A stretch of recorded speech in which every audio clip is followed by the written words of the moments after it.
The great thing about computers is that they will do whatever we tell them to do, and they'll do it very, very quickly. But at the end of the day, computers are just machines, and they can't really think for themselves. Just yet, anyway.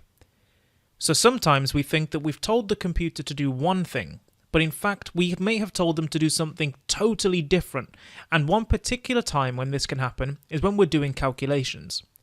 So in light of that, in this lecture, we're going to go over some common mistakes when doing maths in Python and on computers in general, and we're also going to go over how to prevent them from happening. And by the end of this lecture, you'll know how to order your mathematical operations in Python to prevent things from going wrong. So let's boot up idle and get started.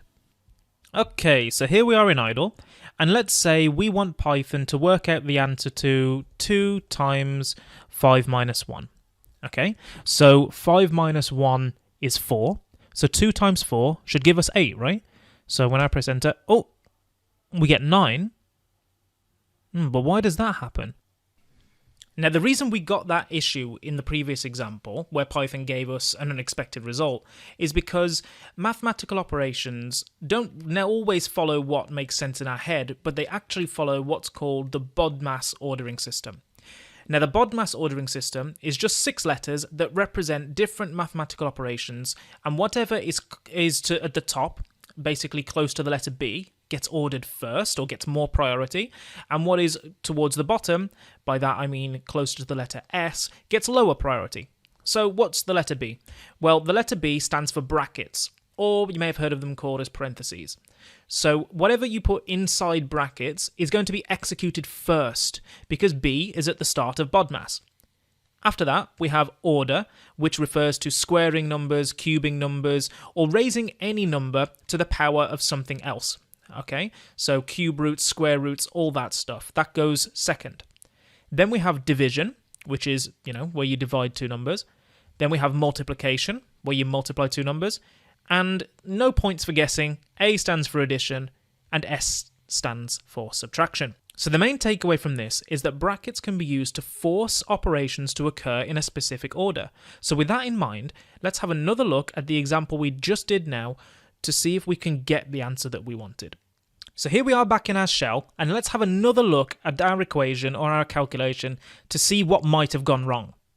We wanted this calculation to give us the number 8 because we thought 2 times 5 minus 1 should give us 8, because 5 minus 1 is 4, and 2 times 4 is 8, right?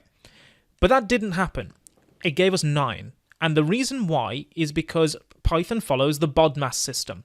And in BODMAS, multiplication happens before subtraction. So what actually happened is Python did this multiplication first. It did 2 times 5 and got 10. Then it subtracted 1. 10 minus 1 is 9, which is the answer that we got. So we want to get 8. And the way that to do this, we need to force 5 minus 1 to be calculated first. So to do that, we can do 2 times and open up a bracket and put 5 minus 1 inside the bracket. Okay, so now, because brackets are at the start of BODMAS, 5 minus 1 is going to be forced to be calculated first to get 4, then 2 times 4 should give us 8. So there we are, we've got the same numbers on the screen, but just by using BODMAS to our advantage, we've actually got a completely different answer. And this is something to bear in mind because, if we'd just gone ahead and wrote this line of code and didn't think about it again, we might think that it's working correctly, but it's actually not. It gave us a different answer to what we wanted. So by using BODMAS and knowing about it, we can actually control the answers that we get and make sure that the maths that we do in our code is free from errors. The concept that mathematical operations have different orders as dictated by the BODMAS system is a really useful thing to keep in mind whenever you work with numbers in computer programming, because it'll stop your code from doing something unexpected, and it'll stop really rather hard to spot errors actually cropping up. So when in doubt, use brackets. I mean, they're free after all. In the next lecture, we're going to build our first mini project, and in this project, we're going to imagine a player that has just walked over a special health potion in our game that gives them a random amount of health. We're going to make a random number generator that can be used to randomly generate some health for your player, and then update their health depending on the difficulty system. So it's going to be super awesome. So I'm not going to waste any time here, and I'll see you in the next video.